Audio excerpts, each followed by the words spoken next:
y hermanas, nuevamente nos encontramos en torno a la palabra de Dios en este ya cuarto domingo del tiempo ordinario. Abramos nuestro corazón, escuchemos, recibamos y meditemos la palabra que Dios nos regala. Del Santo Evangelio según San Mateo. Cuando Jesús vio a la muchedumbre, subió al monte y se sentó. Entonces se le acercaron sus discípulos. Enseguida comenzó a enseñarles y les dijo: Dichosos los pobres de espíritu, porque de ellos es el reino de los cielos. Dichosos los que lloran, porque serán consolados. Dichosos los sufridos, porque heredarán la tierra. Dichosos los que tienen hambre y sed de justicia, porque serán saciados. Dichosos los misericordiosos, porque obtendrán misericordia. Dichosos los limpios de corazón, porque verán a Dios. Dichosos los que trabajan por la paz, porque se les llamará hijos de Dios. Dichosos los perseguidos por causa de la justicia, porque de ellos es el reino de los cielos. Dichosos serán ustedes cuando los injurien, los persigan y digan cosas falsas de ustedes por causa mía. Alégrense y salten de contento, porque su premio será grande en los cielos. Palabra del Señor. Hermanos y hermanas, este domingo es como el corazón del Evangelio de San Mateo que estamos meditando en este año. Inicia el así llamado Sermón del Monte e inicia precisamente con un texto muy conocido, las bienaventuranzas. Desde luego que cada uno de nosotros tiene que ser consciente de que las bienaventuranzas son todo un programa de vida. El programa de vida del cristiano auténtico se encuentra ahí, en la vivencia de esas bienaventuranzas de Jesús. Sin embargo, alguien podría pensar, como a lo largo de la historia ha sucedido: ¿cómo es dichoso una persona pobre? ¿Cómo es dichoso uno que llora? ¿Cómo puede ser dichoso alguien que es humilde? Cuando el mundo hace precisamente o tiene una visión contraria a esto. Cuando el mundo dice que es dichoso aquel que encuentra riqueza, aquel que tiene la felicidad en el mundo, aquel que tiene el suficiente dinero para comprar todo lo que quiere, lo que desea y satisfacer ampliamente sus necesidades. Por eso, a lo largo de la historia, esta parte del Evangelio le han confundido con un cierto conformismo, le han confundido con un cierto después. En la otra vida, aquí sufre y después en la otra vida gozarás en el cielo. Yo quisiera que nosotros nos fijáramos en algunos detalles, porque la palabra de Dios es tan rica que es inagotable, pero sí podemos nosotros fijar nuestra mirada quizá en 2 o 3 detalles para que comprendamos la riqueza de la palabra de Dios y veamos que comprender precisamente las bienaventuranzas es encontrar un camino de vida. Primero, quiero decir que el evangelista nos dice que Jesús sube al monte. Yo muchas veces he tratado de imaginar aquel momento. Jesús que va ascendiendo al monte y que seguramente a su espalda escucha el ruido de la multitud.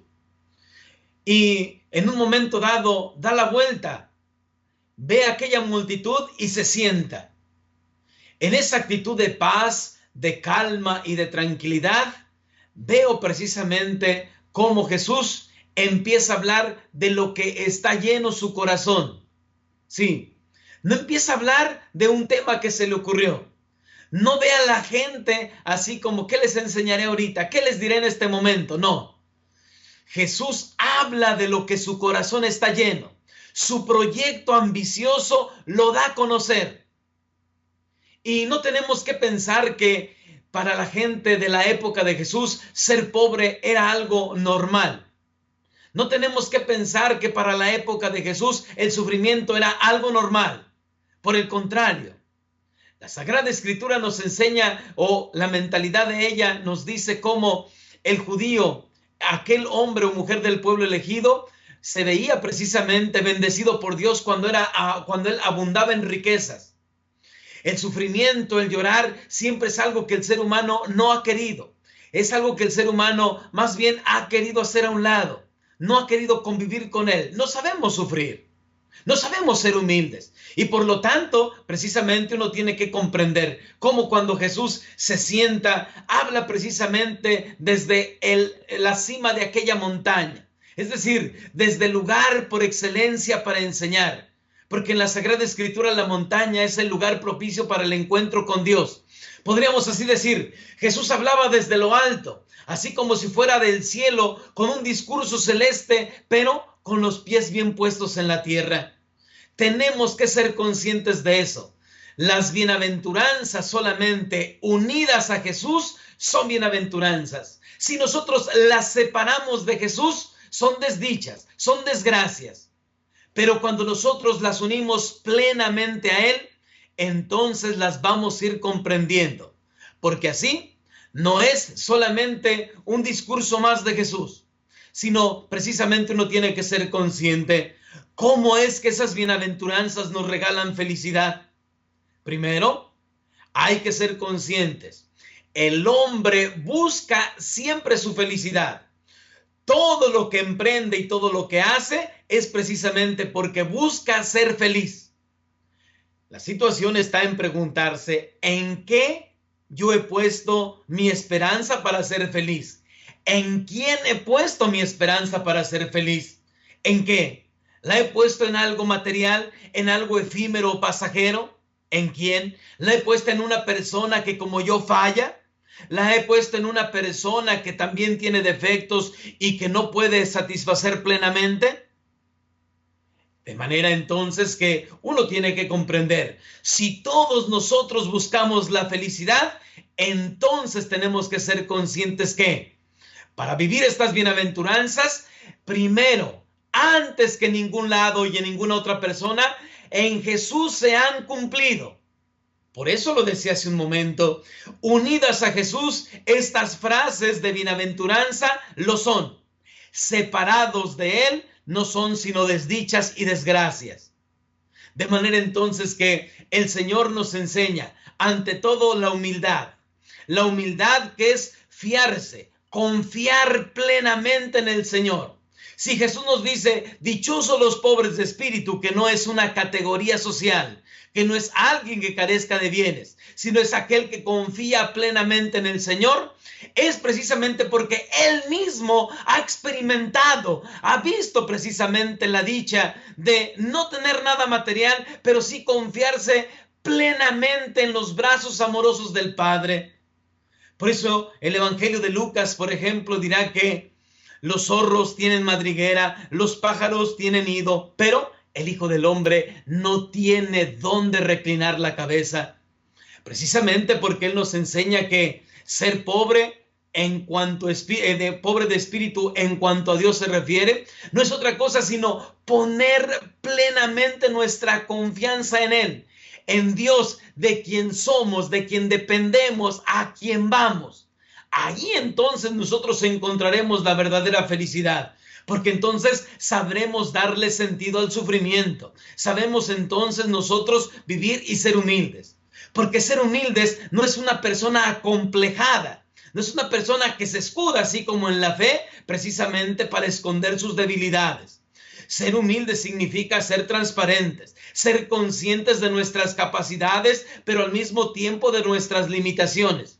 Y fue lo que Jesús hizo, fue lo que Jesús vivió precisamente a lo largo de toda su vida.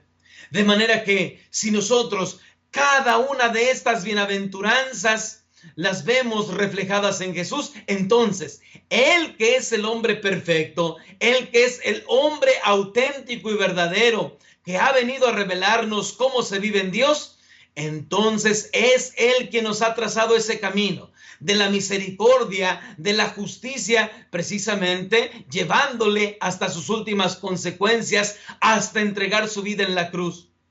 Por eso Jesús, cuando nos propone estas bienaventuranzas, sabe, porque Él mismo ha experimentado este camino.